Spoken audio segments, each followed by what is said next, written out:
Oh ya, tadi Pak Gilbert belum tunjukkan jam tangannya tadi. Pak Gilbert belum.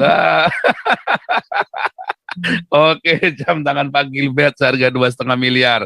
Luar biasa. Perut yang kenyang itu orang itu nggak jadi edan ya. Kemarin kan ada seruan untuk itu ya, menjarah toko-toko Cina. Ingat nggak berapa hari yang lalu itu geger tuh ya, selebaran sama ajakan untuk menjarah toko-toko Cina. Kenapa? Karena mereka lapar. Makanya saya bilang, Gilbert ngawur. Masa orang mau jarah di tengking-tengking? Salah. Orang jarah itu dikasih makan. Nah, saya senang akhirnya Gilbert sedikit bertobat. Ya, semoga benar-benar bertobat ya. Itu kasih makannya bukan pencitraan dapur umumnya. Moga-moga benar-benar bertobat. Tapi kalau menurut saya, gereja segede itu, dapur umumnya sekecil itu, menurut saya mah cuma pencitraan ya. Itu coba kalau jam tangannya Gilbert dikasihkan ke Damaris. Wah, kita kasih makan se-Jakarta loh, serius. Kalau jam tangannya Gilbert yang 2 miliar itu kasih ke Damaris, ya. Wah, itu benar-benar kita buka semua, kita bagi sembako itu. Selesai itu, nggak ada orang menjarah itu. Masalahnya berani nggak? Oh, dia maunya nggak mau rugi, maunya tengging. Kalau tengging ini kan cuma modal apa? Modal abab doang. Tengging, tengging kan. Kalau berhasil syukur, nggak berhasil ya sudah. Ya kan, yang penting duit dia aman. Begitu rusut dia pergi ke Amerika. Ya kan? Tengging, gitu kan abab doang. Ya kan, nggak ada ruginya bang, ya nggak ada. Wah, tengging, corona, tengging, penjara, tengging. Jengking juga dia lama-lama. Tapi kalau coba jam tangannya dikirim, nggak perlu tengging, jam tangannya kasih. Nggak perlu tengging, nggak akan ada penjarahan. Percaya nggak? Aku yakin ketukan kuping saya, yuk. Jam tangannya kasihkan itu semua 2 miliar itu. Nggak perlu ditengging, nggak ada penjarahan. Masalahnya dia mau nggak kasih jam tangannya. Baru jam tangan, belum mobilnya dia. Belum lain-lainnya. Mana mau. Cuman pencitraan doang kok. Aduh, kasihan Gilbert lagi. Padahal udah sama-sama gemuknya begini ya. Tapi gemukan dia daripada saya ya. Saya memang harus bertobat. Ini saya mulai bertobat gemuk-gemuk ini. Bukan bertobat kritik Gilbert, tapi bertobat dari gemuk ini. Ini saya harus pindah rumah sekali lagi, terus saya mau fitness ini ya. Habis pindah rumah sekali lagi. Ini baru saya fitness, karena biar tenang ini ya. Soalnya saya ini lagi merusung pindah-pindah begitu, kita lagi ribet gitu ya. Jadi mau, aduh tanggung deh, udah capek tanggung deh ya. Jadwalnya juga masih kacau ini, begitu jadwal sudah fix. Ya, jadwal sudah fix, semua saya atur settle. Nanti saya janji pramuka. Janji pramuka nanti saya six pack lagi. Haleluya. Jangan pastor. Aja dulu Pak tambah. Orang yang six pack itu kan homo kebanyakan pastor. Aduh, iya, tapi saya kan sudah buktikan punya anak 2. Kalau lu kan belum terbukti. Kalau gua kan udah. Gilbert nih. Pak, selamat malam semuanya, Pak. Ya, selamat malam Pak Gilbert. Saya spot dulu ini Pak Gilbert. Ya, shalom Pak Gilbert. Shalom Pak. Ini saya mau menanggapi judul hari ini ya Pak. Judul hari ini apa Pak? Judul hari ini yaitu ajaran pembodohan massal agama. Baik Pak.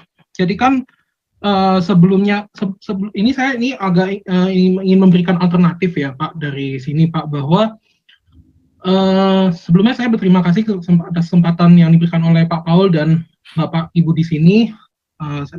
Sebelumnya saya ingin memberikan beberapa tanggapan Pak terkait judul ini.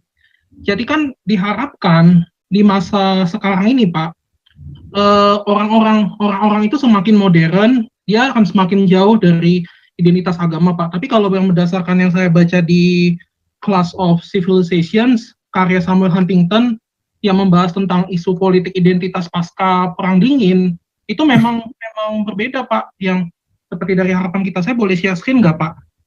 Boleh, bentar. Oke, saya share screen. Oke. Nah nih, sebentar. Caranya, sebentar. Ya, silakan. Ini, Pak. Ini saya share screen. Gilbert unjuk gigi nih sekarang nih. Ini dari Samuel Huntington, The Class of Civilizations. Jadi ini ketika Pak Paul tadi bilang, pada zaman Pak Harto itu kelompok-kelompok politik agama itu ditekan. Tapi memang pada masa-masa Pak Harto itu juga terjadi proses modernisasi, proses pembangunan ekonomi dan lain-lain sebagainya, modernisasi dan sehingga dari proses modernisasi ini justru malah alih-alih diharapkan orang itu menjauh dari agama, justru malah orang tuh makin saleh. Begitu juga dengan praktik dengan penunjukan identitas keagamaan maupun kebudayaan atau budaya agama, gabungan dari keduanya. Makanya oleh Gilles Kepel, saya mohon maaf, itu dikatakan Tuhan itu sedang membalas dendam, la révanche de Dieu dalam bahasa Perancis. Jadi jadi dalam gambar ini kan terjadi modernisasi. Modernisasi ini dampak kepada masyarakat adalah penguatan politik, ekonomi, dan militer. Tapi dari individual bisa menghasilkan alienasi dan krisis identitas. Sehingga jawaban dari kedua ini adalah cultural and religious resurgence. Seperti misalnya, oh kenapa kita menjadi maju? Oh ini karena kita dekat dengan mengikuti ajaran para leluhur. Atau saleh dengan ajaran para leluhur dan seterusnya. Seperti itu. Dan begitu juga krisis identitas. Alienasi misalnya orang-orang yang tidak mendapatkan kue pembangunan dan seterusnya. Nah ini saya ingin menanggapi juga apa yang disampaikan oleh Pak Matias Tambah. Sebelumnya saya mohon maaf kalau saya agak menyela tadi, kalau mungkin saya dirasa agak kurang ajar, saya mohon maaf. Jadi begini, tadi kan Pak Matias Tambah bilang solusinya itu adalah kalau kurang lebih adalah bergabung ke masyarakat barat ya. Jadi itu sebenarnya kalau saya lihat apa yang dikatakan Pak Matias Tambah itu adalah salah satu respons masyarakat non-barat ketika melihat dominasi barat. Jadi saya alat ya, masyarakat barat itu basisnya itu dari kekristenan barat, baik Kristen Katolik maupun Protestan maupun juga filsafat Yunani kuno maupun Romawi kuno, alih-alih Yudaisme, saya mohon maaf. Dan kemudian, nah ini jadi ketika menghadapi dominasi barat, masyarakat non-barat itu ada 3 respons. Pertama, menolak baratisasi dan juga menolak modernisasi. Yang kedua, itu seperti yang pertama tuh respon di negeri Cina maupun seperti di Korea waktu abad ke-19. Yang kedua, menerima baratisasi tapi juga menolak modernisasi. Itu yang kedua adalah yang kedua bisa seperti contohnya Mesir pada zaman Muhammad Ali. Yang ketiga adalah menerima baratisasi dan juga menerima modernisasi. Contohnya itu adalah seperti Turki pada zaman Atatürk yang bilang kita harus bergabung ke masyarakat barat, Western Society, dan seterusnya. Dan yang keempat itu adalah menolak baratisasi, tapi menerima westernisasi. Contohnya adalah Jepang. Jepang itu adalah satu contoh sukses untuk melakukan itu. Nah, jadi terkait bergabung ke Western Society itu menurut saya juga harus dipikirkan secara matang-matang. Karena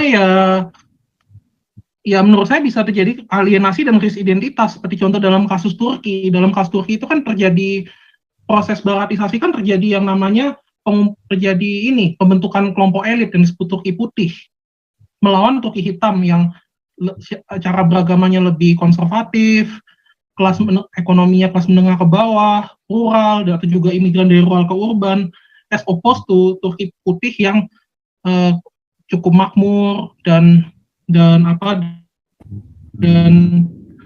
juga ya cukup makmur dan jadi elit ekonomi politik sebelum zaman pemerintahan Recep Tayyip Erdogan. Jadi menurut saya memang saya setuju kalau kita harus berhubungan baik dengan Barat, karena Barat itu memang kekuatan yang lebih bertanggung jawab daripada Cina, lebih bertanggung jawab dari segi dampak lingkungan dan terus investasinya, transparansinya dan seterusnya. Dan tapi kalau baratisasi itu saya kurang setuju karena bisa jadi menghasilkan konflik identitas menurut saya. Jadi itu saja yang saya sampaikan. Kalau ada yang kurang jelas atau menyanggah, silakan nyanggah. Terima kasih atas ya, yang mau menanggapi boleh ya, silakan yang mau menanggapi Pak Gilbert. Oh ya, tadi Pak Gilbert belum tunjukkan jam tangannya tadi. Pak Gilbert belum. Oke, jam tangan Pak Gilbert seharga 2,5 miliar. Luar biasa.